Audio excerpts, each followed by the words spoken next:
From the book. Oh no! Ah!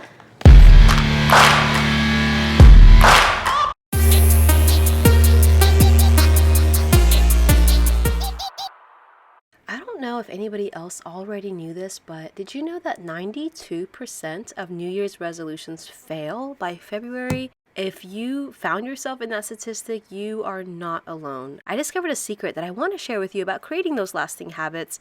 In fact, it has very, very little to do with habits at all, and it has everything to do with creating a framework for them and integrating them into your everyday life, specifically already within your family systems.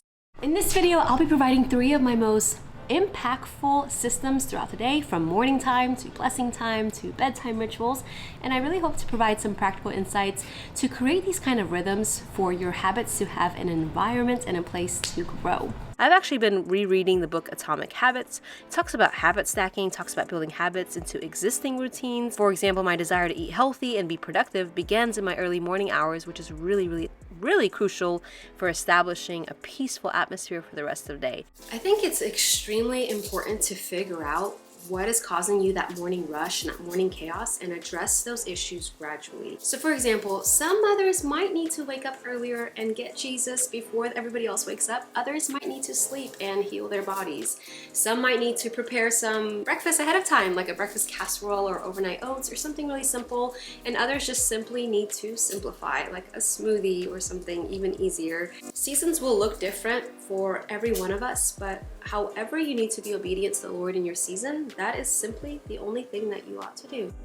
In our home, mornings are sacred for devotionals, reading, for quiet play. So after I nurse our baby, I'm intentional to make a healthy breakfast. I have unifying conversations with my husband about our plans for the day, typically just so we can get on the same page. So I ask what's on his agenda, he asks what's mine, and we figure out how to mesh our day. And typically while I'm preparing my breakfast, I have my son make his bed, brush his teeth, feed our dog, just to establish those basic morning routines for our family to function well. And after breakfast time, we focus on our devotionals and or homeschool. So devotionals allow us time for conversations, it allows us times for prayer, and just working through different things like character or virtues or memorizing scripture, and just practically applying the way of God into our everyday life and starting from a very, very young age. God created the heavens and the earth. Good job. You so love your neighbor as yourself. Good job. Yeah. And don't even worry so much about like the method or doing it the right way or how long it's going to take. Simply just create these morning rituals and plant these seeds into your child's heart and trust that the Lord will be faithful to bless them and to water them. There really is so much power in small habits. Like even memorizing 1 new scripture a month allows you to have 12 new scriptures over the course of the year. And I think that's really special.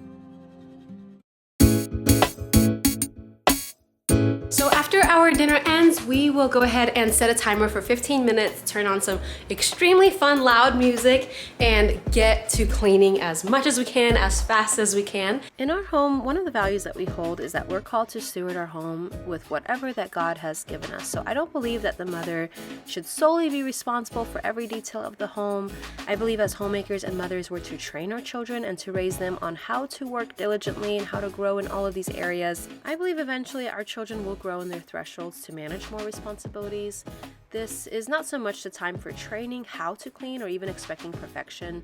We do training sessions in other times throughout the day, but this is more so just like a blessing time. It's super fun, super lively. We thank the Lord for all the ways that He's blessed us. We practice gratitude for having toys to play with, dishes to clean, and just healthy children around. So we prepare our home, we close it for the evening so that we can wake up to a clean and sacred space.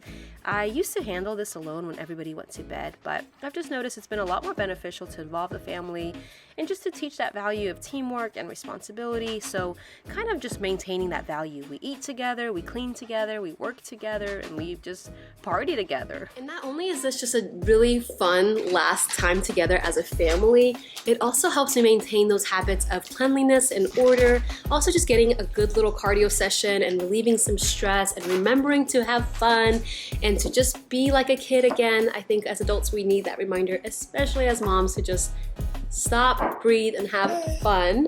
Atomic Habits also mentions the 4 behavior laws. So there's the cue, craving, response, and reward. So in other words, make it obvious, make it attractive, make it easy, and make it satisfying. So now my 3-year-old throughout the day will say, Mommy, can we just go ahead and do blessing time? And so it's just a really sweet habit to cultivate that's not like dreary chores per se, but this is a time of blessing each other and our home and growing in that skill of cleanliness, order, and just resetting for the next day ahead of us.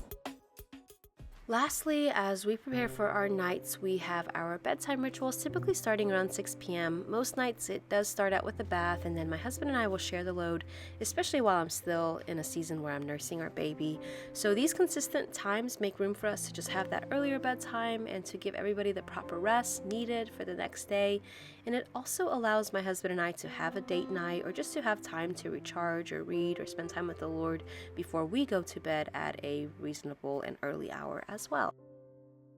Overall, these are some of my favorite systems that I've integrated into our family, and I've really seen it strengthen our home culture. And I do think that this will be the only way that we'll be part of that 8% of people who actually keep their New Year's resolutions before February rolls around. That is so crazy to me. So if there's a family system that has benefited you today from today's video, or maybe another routine that you've really seen your family thrive in, I would love to hear your comments below.